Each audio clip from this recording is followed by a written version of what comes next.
Hello everyone, welcome back to my new video. हामी घुम्न जान लाग्यो लेक साइडतिर। घरबाट ब्लग सुरु गर्न बिर्स्यौँ हामीले, अनि हामी चाहिँ यहाँ बाटोमा आएर ब्लग सुरु गरेछौँ। देखो न अरे उधर।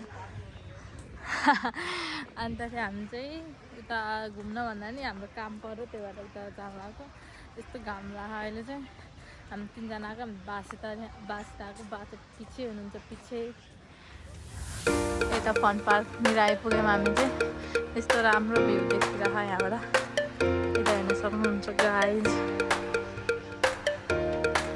त्यही हो, हामी चाहिँ हतारसम्म पुगेर फर्किन्छौँ गाइज। अस्ति न्यु इयरको अझै भ्याइने यहाँ चाहिँ यस्तो राम्रो देखिरह। बेलुन मेरो लागि नि किनेर ल्याइदिनुहोस् न, एउटा बेलुन। किन्दैन सानो किन्दैन, यसले किनिदिन्छु मलाई त पछि पैसा लिएर आएपछि गाइज। त्यही हो, के हाल्नु रे कस्तो भन्छ। यसले क्यामेरा उता फर्काउँदा चाहिँ के बोली गाइज। तपाईँहरूले सुन्नुभयो कि सुन्नु भएन, सुन्नुभयो भने कमेन्ट गर्नु होला यसले के बोली भनेर। निदा त पुरै त्यो घामले यस्तो भयो गाइज, सिधा बनाउनु सकेन घामले। काइकिङ कति धेरै के अरे काइकिङ गर्ने मान्छेहरू क्या, राम्रो भएन मैले भनेको। त्यही हो गाइज, हामी पनि जानुपर्छ क्या काइकिङ। लेक साइडको भ्यू हेर्दै हेर्दै हामी चाहिँ आज हेर्नेको कार्यक्रम चल्दैछ गाइज। हलनपुरमा यता हेर्न सक्नुहुन्छ, त्यो चाहिँ साननानी झाँक्री हो। यो साननानी वन झाँक्री हुन्छ। यो साननानी वन हुन्छ, हेरेछौँ हुन्छ। हामी त्यहाँ आउँदैछौँ क्या अहिले। यो साननानी वन झाँक्री हो गाइज, तर म नि झाँक्री जस्तै देखियो होला। कपाल बिग्रेर सानोमा झाँक्री जस्तै देखियो। भन्छे आफू झाँक्री जस्तो चाहिँ अर्कालाई झाँक्री भन्छे।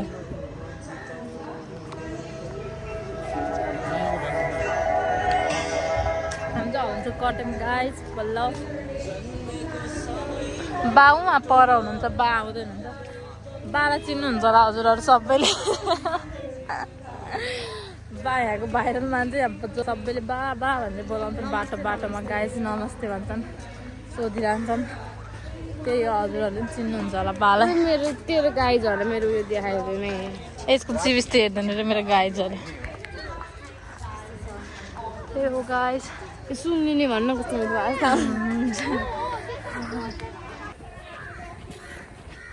यहाँ चाहिँ कस्तो साइलेन्ट छ गाइज, कोही मान्छे छैन। यदि मान्छे भयो भए त यहाँ त हिँड्ने बाटै हुन्न थियो गाइज। आज मान्छे रहेन रहेछन्, त्यही भएर कतै त्यस्तो भिड छ, खाली छ यहाँ चाहिँ।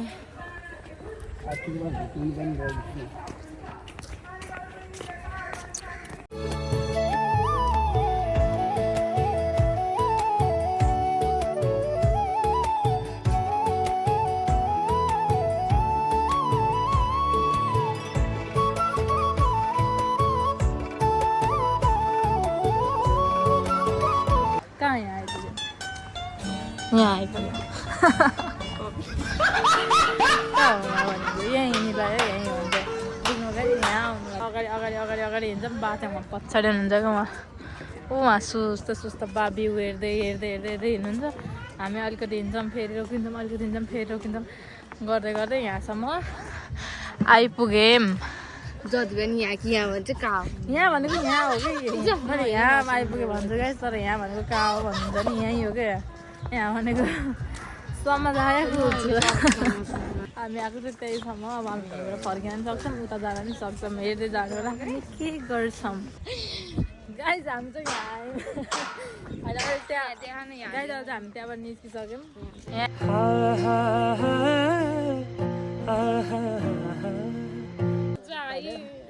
कति नि खोजी गेले जा त मसँग हिँड्न भाग्यमान ठान्नु होइन, मसँग हिँड्न भाग्यमान ठान्नु होइन गाइस। त जा उता गर्छ लु देखाइदिए। हामी चाहिँ यहाँ चाहिँ यस्तो छ अहिले। यहाँ लतनीमा गाइस हामी चाहिँ यहाँ सुतिरह गाइस। यसको बेस्ट फ्रेन्ड हो रे गाइस, यसको बोयफ्रेन्ड। यसको बोयफ्रेन्ड त चाहिँ के तेरे होला नि, त्यहाँनिर सुतिरह। हामी चाहिँ त्यहीबाट फर्किने भन्थ्यौँ तर हामी त्यहाँबाट फर्क्यौँ गाइस हामी यतै लेकतिर उता कारे तान्दानी भन्छ हाम्रो न यता घाटमा पल्लो घाटमा उतापट्टि घाटमा उतापट्टिको बाराई चोकमा बाराई चोकतिर हिँड्यौँ हामी त्यहाँबाट फर्केनौँ हामी त्यहाँ गएर अब चटपट खान्छौँ होला बाले चटपट खाउनुहुन्छ है बा हामीलाई बाले हामीले चटपट खाउनुहुन्छ त्यहाँ गएर हामी चटपट खाएर अनि बल्ल हामी घर फर्किन्छौँ घर फर्किन्छौँ कि हामी कता कता डुलेर अनि घर जान्छौँ बल्ल गाइस हामी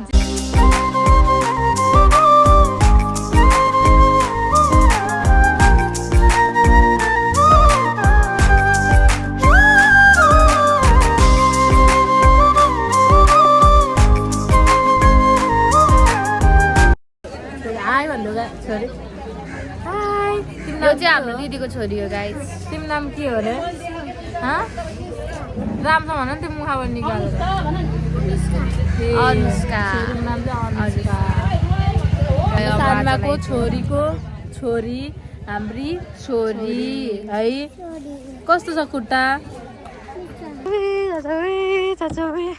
हामी चाहिँ त्यहाँ बस्दा गरेर गाइजहरू हिँड्यौँ यता बाटोतिर हिँड्यौँ हामी ऊ बा त्यहाँ हुनुहुन्छ बा चाहिँ उहाँ बसिरहनु भयो हामी चाहिँ यसलाई खेलाउँदै हिँड्यौँ यो चाहिँ उफ्रे गर्छ खालि तेरो काम छैन छ के छ पढ्ने काम छ सानी भन् न जा घर गएर पढ हाम्रो घर नजा हिमाल यस्तो राम्रो हिमाल देख्यो गाइज यहाँबाट यस्तो राम्रो भ्यू हिमालहरू देख्न पाउनुहुन्छ चटपट खाँदै हिमाल हेर्दै गर्नु पाउनुहुन्छ भ्यू हेर्दै ए मलाई यी नानीको यसको टोपी मैले टोपी लगाइदिएको होइन निकाल्थेँ कपालले दिएको बनाइदिएको यसले यस्तो फोहोर बनाए यो देखाइदिनु भने के गर्ने देखाएर हामी चाहिँ फेरि यहाँ आएर बसिरहँ को हो तेरो बहिनी लाउँदै बस्छौँ गाइज अब मलाई लगाइदे न मलाई आफै लगा नानी आफै लगा फेरि मलाई लगाइदिनु लाग्यो दिदी हो तेरो उल्टो लगाइदिए यसले के गर्छ गाइज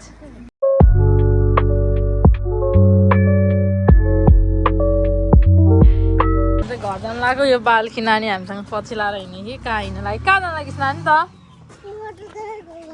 ओ यो त हाम्रो घर जाने भने चाहिँ यसको किडनी सिधै बेचेर खाइदिन्छु अनि हुन्छ के को मम्मी नि यो त हामीसँग जानलाई गाई जब यसलाई कालेर जाने हो कालर छोडिदिने यसलाई हजुर लु हेलो गाइज नमस्ते भन न नमस्ते गरिदिनु नमस्ते गाइज भन न गाइज भन न ल नमस्ते चाहिँ घर जानु लाग्यो अँध्यारो भइसक्यो हामी घर जाँदा नानीलाई यता पुऱ्याउँछौँ घरि यता पुऱ्याउँछौँ अनि हामी अँध्यारो भयो त्यही दिदीको छोरीलाई अनि हामी यताउता डुल्दा हामी घर जाने बेला चाहिँ अँध्यारो भइसक्यो गाइज यस्तो छ हामी चाहिँ मेन रोडमा निस्केर बाटो सुट्ट जानु लाग्यो अनि अँध्यारो भइसक्यो गाइज अब हामी छोराछोरी घर जान्छौँ अनि हामी घर देखाउँछौँ हामी चाहिँ यस्तो छिटो हिँड्छौँ गाइज किनकि रात परिसक्यो नि त यस्तरी रात परेछ नि त्यही भएर हामी चाहिँ एकदम छिटो हिँड्यौँ त्यहाँ बाटोमा ड्याडीलाई भेट्दा थियौँ ड्याडीले चाहिँ हामीलाई साग दिएर पठाउनु भएको ड्याडी घर आउनु हुँदै गाइज हाई गर्नुभयो अनि त्यही भएर हामी छिटो हिँड्छौँ रात परेर यहाँनिर यस्तो राम्रो छ हामी यो हलनचोकमा आयो मैले चाहिँ यस्तो भ्यू छ हलनचोकको त हामी रोड क्रस गर्न नसक्ने अवस्था हजुर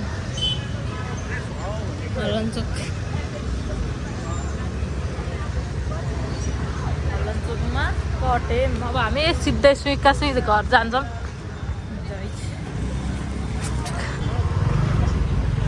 दुईजना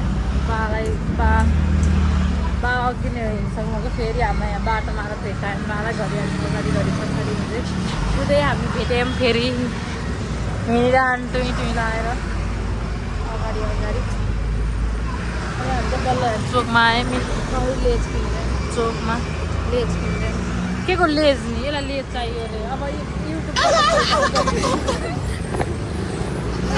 पैसाको पैसा किन्छ है तपाईँ गाई त हामी चाहिँ घर आइपुग्यौँ अहिले हेर्नु यो आएको दौड्दै हामी आएन यो बल्ल बल्ल फाइनली हामी घर आइपुग्यौँ गाइज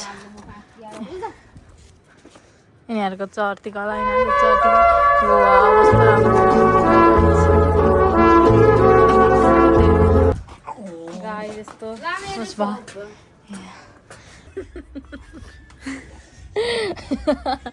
यो चाहिँ म यहाँ यसरी बोलेको यो चाहिँ उठेर गएर यहाँ अगाडि गएर हेरेँ कि मलाई कस्तो देख्यो भनेर किन हेरिस् तँलाई हेरेको होइन मलाई तेरो भ्लगमा लाज लाग्यो यसलाई मेरो भ्लगमा लाज लाग्यो अहिले म किनकि अहिले म भाइरल भएन त्यही भएर लाज लाग्यो यसलाई भोलि पर्सि यसले मलाई देखा न तेरो भ्लगमा भन्यो भने यसलाई म देखाउन मेरो टोपी हेर्नु पहिला कस्तो देखेछ अनि लाज लाग्यो झन् म नदेखिने भनेर उठेको अनि ब्याक गरेर देखाइहालेँ ए म भाइरल भयो भने भोलिपर्सि मलाई गाइज भाइरल गराइदिनु अनि म भाइरल भएपछि यसले म आउँछु मलाई भ्लगमा देखा भन्यो भने नि म यसलाई देखाउँदिनँ कदापि पनि म भएको सबै काटेर हाल्छ नि अहिले म भाइरल भएपछि हाल्दिनँ नि त मलाई भाइरल गराइदिनु पर्यो गाइज मलाई हेप्पी भन्नु अहिले मलाई हेप्पी त्यही भएर मलाई भाइरल गराइदिनु पर्यो सबैजनाले लाइक कमेन्ट गरिदिनु पर्यो सब्सक्राइब गरिदिनु पर्यो म भ्लग एडिट गर्छु अनि पोस्ट गर्छु ड्याङ्ग लाएर सबैजनाले हेरिदिनु होला आजको भ्लग यति नै गाइज हस् त धन्यवाद जय नेपाल सबैजनाले सब्सक्राइब गरिदिनु होला त्यही हो अरू कुरा केही होइन हस् त बाई